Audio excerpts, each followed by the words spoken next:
How do we get more people in the front door of our church? How do we grow our youth group? Tithes are down since COVID. People aren't coming back quite as quickly as we'd hoped. How do we resolve this? How do we make the financial ends meet?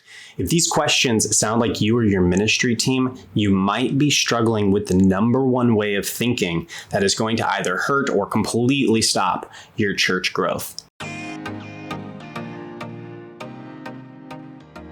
Hi, I'm Brett Henderson with Clickmill.co, and in this video, we're going to be discussing an inward, self-centered focus when it comes to your marketing and your growth efforts and why that is going to actually stop your growth. Now, before you just say, hey, whoa, this is not our ministry team. We care about other people. We're meeting the needs of other people. Let's just listen to some of the questions that an inward, self-centered focus asks. These are the types of questions that come from this way of thinking. And let's look at why, because it's totally understandable why we would have an inward, self-centered focus. It's natural. So the types of questions are focused inwardly. How do we meet our needs? How do we grow the ministry? How do we get more people in the front door? How do we grow the youth group? How do we increase tithes? It's like volunteers is such a big one. We don't have enough volunteers to sustain all the ministries. They keep burning out or leaving or just, being inconsistent. How do we get more volunteers? How do we keep them longer? These are the types of questions that we ask when we have an inward, self-centered focus on our ministry. Now, why would we have this focus? Because, I think obviously we want to have an external sort of selfless focus where we're just, looking out to our audience and, thinking about them. Let's take a moment to look at how this inward self-centered focus for our growth and our marketing efforts kind of slips in. And it's completely natural that this comes into our thought process, specifically when we feel that our goals or specifically our needs are not met. If we're not growing in a healthy way, well, the needs aren't met. And so what do we say? Well, how do we get the needs met, right? If the finances are tight and we're having to cut some expenses because the tithes aren't quite what they used to be, of course, you're going to just start looking in and saying, well, how do we solve this? How do we increase the Sunday tithe? So when we feel that we don't have what we need, we turn inward to solve our issues. And, of course, that kind of makes sense. Like, how do we solve our audience's issues if we can't even, solve ours right now?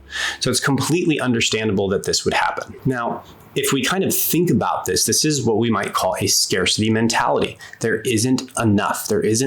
And we start looking around trying to figure out how to get these needs met.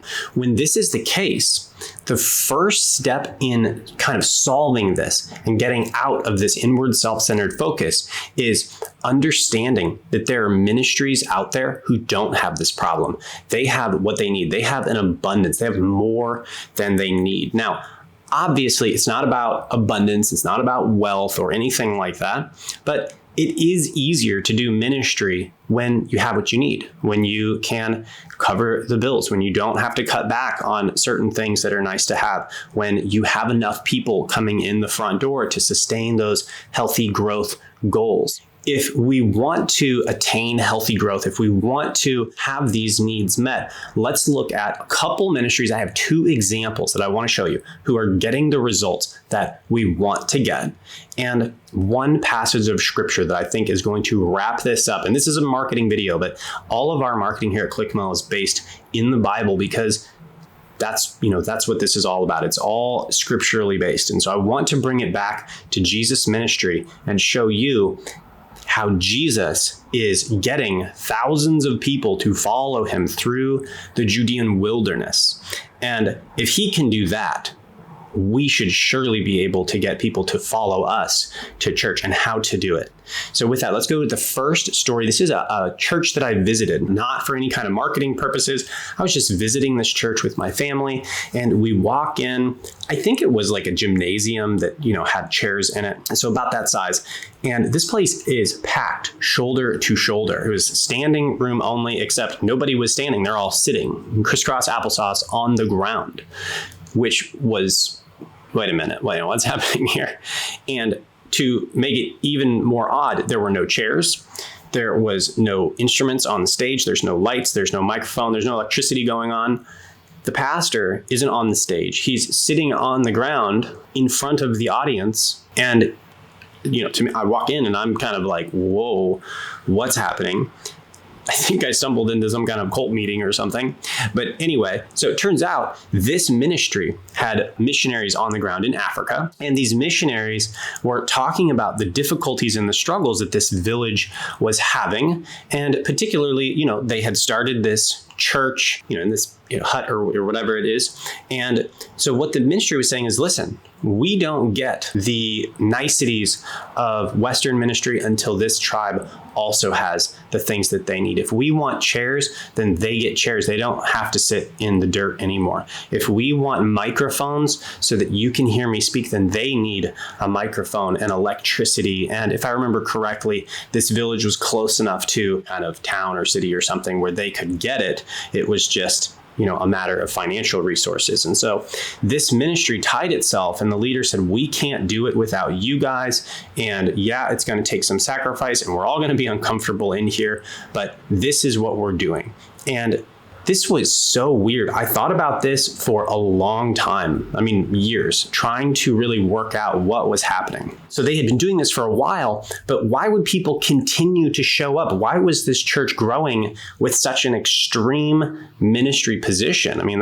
You don't do that very often, And, if I were in that church, why wouldn't I just go to a church down the street with a comfy cushion and a chair where I could hear the minister? That didn't make sense to me for a long time. So we're going to come back to it, and I'm going to tell you what I came to and what I think is the most reasonable suggestion for the growth that ministry received, even despite the interesting ministry strategies they employed. Okay, so second brief story here. With Clickmill, I was working with a women's ministry that was a thrift store. So they had donations come in. They had a couple nights a week where they opened up the thrift store and they allowed these women, single moms, widows, elderly women, whoever, come through, and they were allowed to get a certain amount of, clothing for themselves and their families, something like that. As I was talking with them, I was asking them questions, which is pretty standard,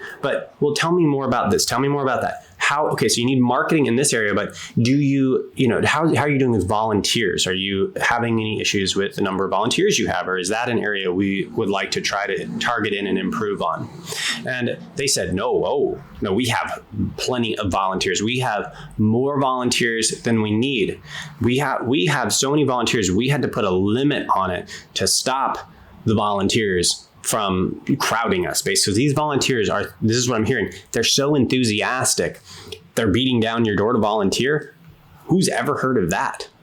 I'm like, no, this can't be the case. And so I'm asking them questions, thinking in my head, like, well, if this is really the case, how do we duplicate this for your ministry? So I'm asking all of these questions.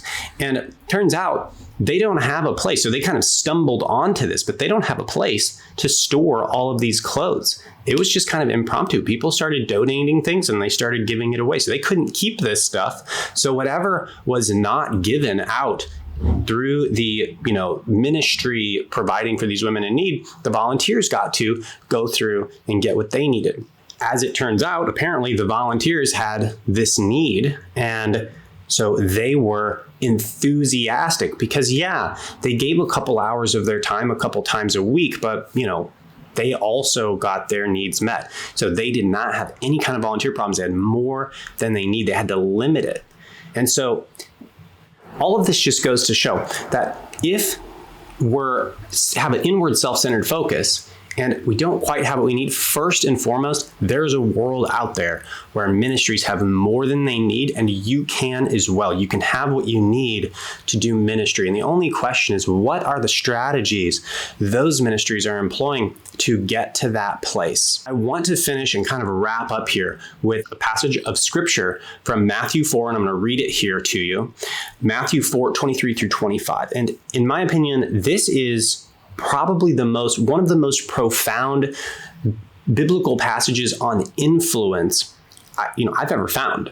And it has huge ramifications on biblical marketing strategies as well, which is obviously important to ministry leaders. So let's look at it and let's see, how is Jesus influencing people to follow him through the Judean wilderness?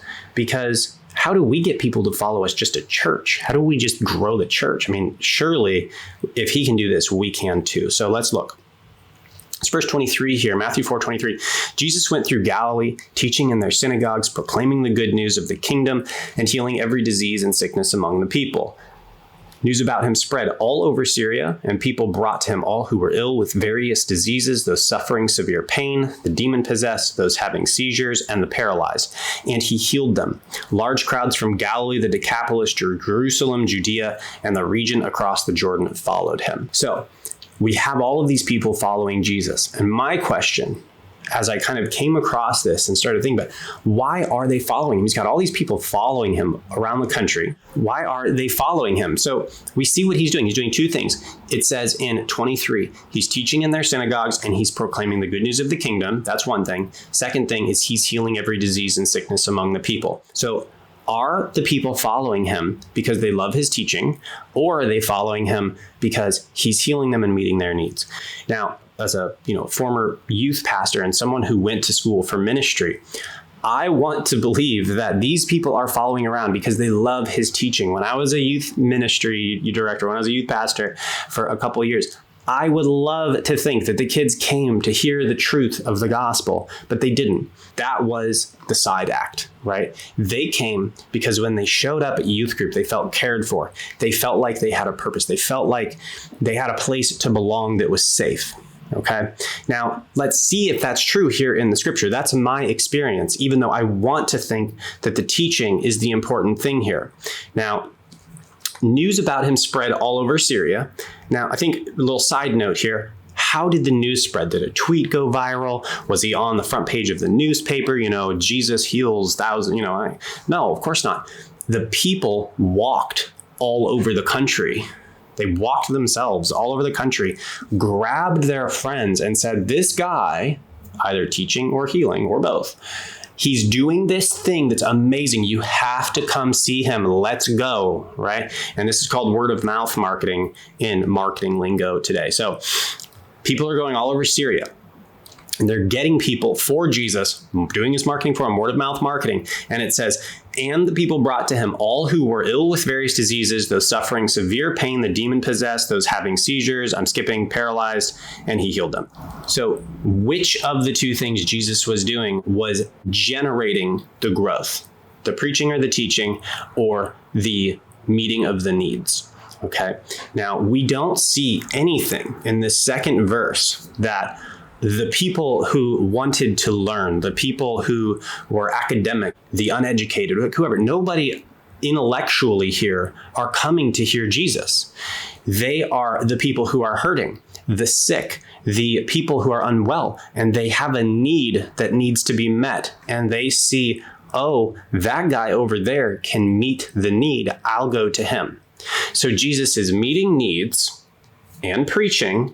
People love the fact they're getting their needs met. They go grab their friends who need their needs met, bring them to Jesus. He meets their needs, and I assume continues to preach the good news, which we know is the most important thing. And then it continues.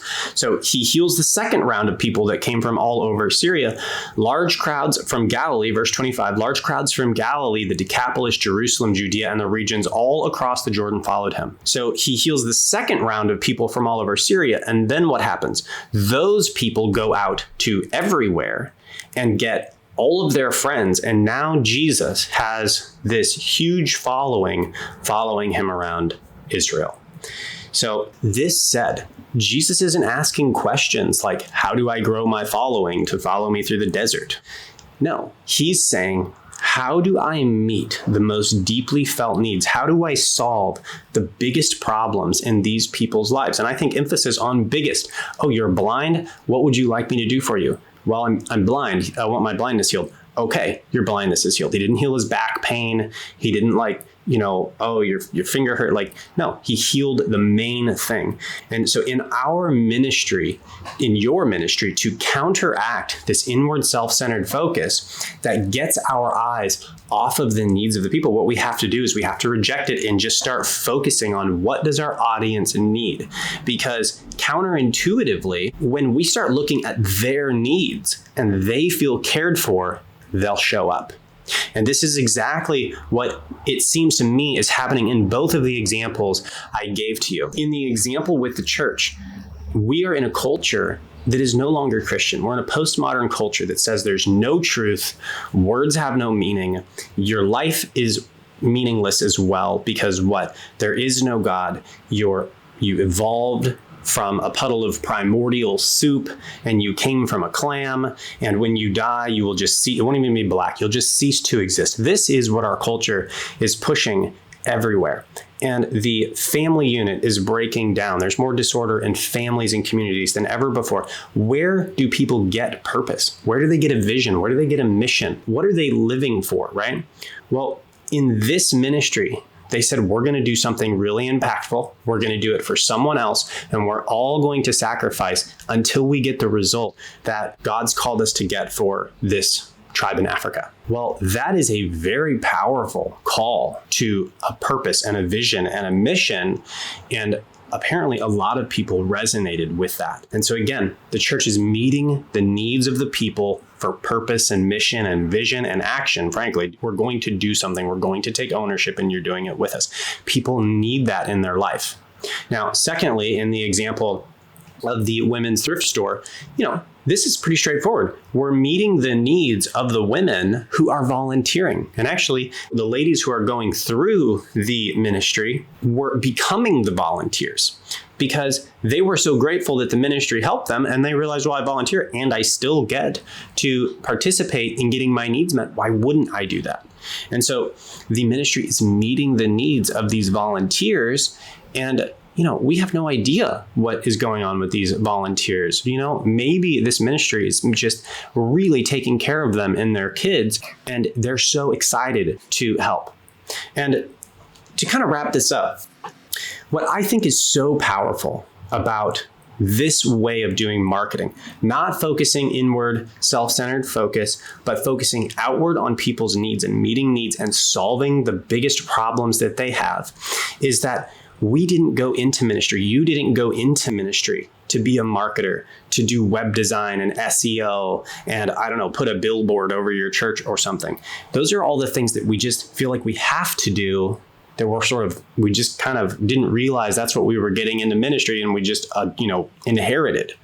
But when we do ministry this way, it creates word of mouth marketing. And so what you get to do is you get to focus on the thing you love. You get to focus on ministry, and people go get people for you. And that's word of mouth marketing. And I think this is so powerful because what we see in the Bible is that we go and help people. We go and meet needs. That's what we're called to. And then we share the gospel message. So I want to encourage you that marketing doesn't have to be hard. There's absolutely a place for websites and SEO and digital advertising and all of these things. And those also can meet needs. But in the most simple format, meet people's needs. Don't, meet yours the best you can, but keep your focus outward. Keep your focus. Ask your people, ask your audience, what are your biggest needs? What are your biggest problems? What do you wish you had more of at church? And give it to them. And you will see they will go get their friends and they'll bring them to you. Don't stop now. We have tons of other videos for you to watch and learn how to reach more people more effectively. If you love this video and you don't want to miss out on what we have coming up for you next, go ahead, like this video, subscribe to our channel, and ring the bell to keep up to date with our newest content. If you want to work with Clickmill personally, head on over to clickmill.co, where you can learn more about our proven ministry marketing strategies. I look forward to seeing you in the very next video.